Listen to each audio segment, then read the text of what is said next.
नमस्कार, मैं रजनीकांत, साथ में आप सभी का बहुत बहुत स्वागत है। इस वक्त की सबसे बड़ी खबर एग्जिट पोल की माने तो हरियाणा में बुरी तरीके से बीजेपी हार रही है और वही जम्मू कश्मीर में भी जीत का बहुत चांसेस नहीं है। अगर रहमो करम रहा तो हो सकता है, अगर पीडीपी की महबूबा मुफ्ती मान गई तो संभावना बन सकता है कि बीजेपी वहां पर सरकार बना ले। मतलब तोड़ फोड़ के अलावा कोई चांसेस नहीं है बीजेपी का। दोनों तरफ से नकार दिए गए, जम्मू कश्मीर से भी हरियाणा से भी। तो दिलचस्प मुकाबला होने वाला है। खैर, ये तो एग्जिट पोल है, ओपिनियन पोल का भी वही हाल है जो एग्जिट पोल का है। दोनों जगह की अगर संभावनाओं को तलाश आ जाए तो हरियाणा और जम्मू कश्मीर में बीजेपी बुरी तरीके से हार रही है। उसके पीछे क्या कुछ फैक्टर रहा है वो भी समझने की कोशिश करेंगे। हरियाणा में चूंकि आपको भी पता, किसान आंदोलन से लेकर हर मुद्दों पर, हर फ्रंट पर बीजेपी को बैकफुट पर आना पड़ा। ऊपर से विनेश फोगाट की जो स्थिति रही, पूरे हरियाणा में एक एंटी कैंपेंसी देखने को मिला बीजेपी के खिलाफ में। वहां के जो शीर्ष नेता हैं बीजेपी की तमाम योजनाओं को सही तरीके से नहीं रख पाए।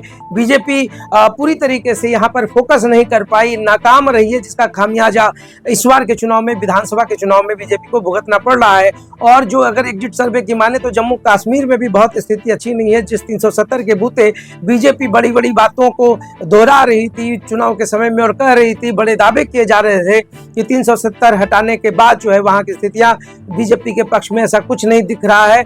पीडीपी की 6 से 7 सीटें होती हुई दिख रही हैं, अदर्स के भी 10 से 12 की संभावनाएं हैं और कांग्रेस यहां लीड ले रही है। कुल मिलाकर के अगर देखा जाए तो राहुल गांधी का जो जादू है इस बार ज्यादा देखने को मिल रहा है। राहुल गांधी का जादू दिख रहा है और या यूं कहें कि मोहब्बत की दुकान जो है बीजेपी पे हावी पड़ गई तो कुछ गलत भी नहीं होगा। और इधर हरियाणा में जितना भी एंटी कैंपेंसी रहा है उस पर सबकी निगाह रही है। सिर्फ खेल खिलाड़ियों की बात नहीं है, किसानों का भी आक्रोश था। और जो हरियाणा में खास करके जो राजनीति है वहां पर किसानों पर ज्यादा केंद्रित है और वहां पर हर कोई इस चीज को बहुत अच्छी तरीके से समझ रहा था। इस बार हो सकता है कि नरेंद्र मोदी चूक गए होंगे अपने पूरे कैंपेनिंग में, अपनी बात को कहने में, या उनको इस चीज का आभास भी रहा होगा कि इस बार जो है हरियाणा में बहुत अच्छे नतीजे नहीं आ सकते हैं। फिर भी जम्मू कश्मीर में थोड़ी सी रोशनी दिख रही है कि अगर मुफ्ती महबूबा जो है, अगर वो मान जाती हैं, अगर वो बीजेपी के साथ में फिर से चली जाती हैं, जिसका संभावना नहीं दिख रहा है, ना के बराबर संभावनाएं हैं, मगर राजनीति में कुछ भी संभव है क्योंकि फारूक अब्दुल्ला और उमर अब्दुल्ला की जो पार्टी और कांग्रेस का जो अलायंस है वो सबसे ज्यादा मजबूत स्थिति में है। तो ऐसे में अगर फारूक अब्दुल्ला और उनकी फैमिली को मुफ्ती महबूबा रोकना चाहेंगी तो हो सकता है बीजेपी के साथ, उनके लिए कोई नई बात नहीं है, पहले भी बीजेपी के साथ रह चुकी हैं। क्या कुछ फॉर्मूला होगा जम्मू एंड कश्मीर में वो भी देखना दिलचस्प होगा।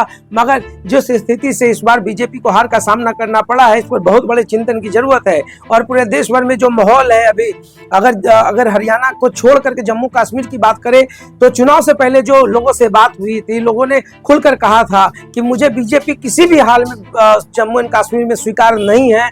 जम्मू कश्मीर में हम बीजेपी को भगाना चाहते हैं। कोई डेवलपमेंट की बात नहीं हो रही थी, हर कोई एक ही जुआ पर एक ही बात थी कि किसी भी प्रकार से जम्मू एंड कश्मीर में बीजेपी के रथ को रोकना है। और ये जो माइंडसेट था वो पूरे जम्मू कश्मीर में डेवलप हो चुका था और हर चीजों को समझ में आ रही थी। और इससे पहले भी कांग्रेस ने वहां पर ज्यादा काम किया, फोकस किया जाकर के चुनाव में और पूरी ताकत झोंक दी। तो राहुल गांधी की जो इमेज क्वाइनिंग हुई है पिछले 1-2 वर्षों में, उसका भी फायदा मिला है। तो कुल मिलाकर कहें तो ग्राउंड पे राहुल हैं और हवा में बीजेपी है, मतलब मोदी सरकार है।